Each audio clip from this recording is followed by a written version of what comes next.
You may hear many people, especially conservatives, belittle a Supreme Court case called Citizens United, but that case is wonderful for child support issues. Now, I'm not interested in having a conservative versus liberal debate here. What I'm interested in is what the Supreme Court has said and what our current constitutional law is and how it can be used to help us protect ourselves and our children in child custody suits and child support suits. And Citizens United is an excellent, excellent tool to help us do this. So Citizens United is a famous case, particularly in conservative circles, where it is particularly despised, even though it didn't really break any new ground. The court just applied existing First Amendment precedents, holding that money spent in support of speech can be protected as speech, even when applied to political speech.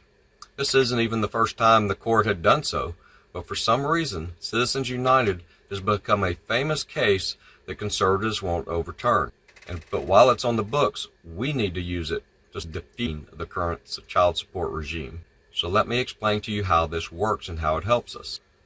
So in our last Truth Bomb, we introduced the concept that the First Amendment protects you from being compelled to speak against your will. In Citizens United, in the cases that led up to it, the court tells us that where money is spent in support of speech, the spending of that money is protected as speech. And when we apply this concept in child custody, and particularly in child support issues, we quickly see that child support takes money from one parent and gives it to the other parent in a manner that makes that parent's speech stronger and the paying parent's speech weaker.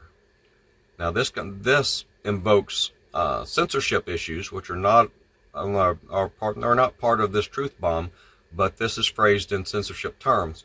What we're going to get at further here is compelled speech, but both are fully protected by the First Amendment. So parents get divorced because their beliefs and values, which may have once seemed to be closely aligned, have begun to differ, or the parents just recognize that what they believed to be the same wasn't actually the same over time. What this means in practical First Amendment terms is that each parent will be teaching their child a differing set of values.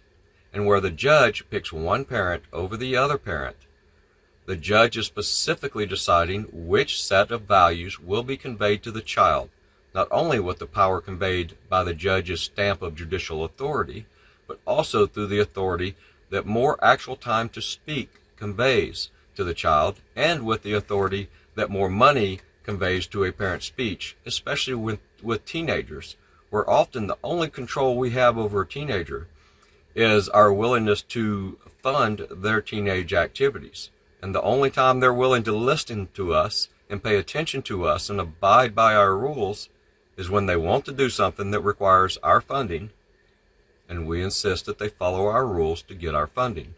That is the only leverage we have with teenagers usually. It's powerful leverage, and it's First Amendment protected leverage, and divorce courts and child custody courts are violating this right and taking this right away from us, and they're actually putting children in charge of parents.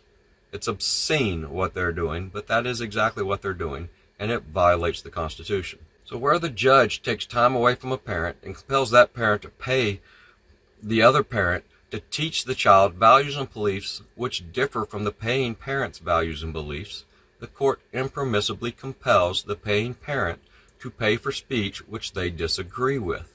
This is exactly what the most recent case tells us the courts cannot do. They cannot steal your money and force you to use that money to pay for speech you disagree with. That plainly violates the First Amendment, and that is plainly what they are doing with child support. And this is the argument we need to make against child support, is that it violates our First Amendment right, because it takes from us the power and authority to be parents over our children through our speech and conveys it to someone else, and it does so unlawfully. Even if it is a state law supporting their ability to do it, that state law is unlawful.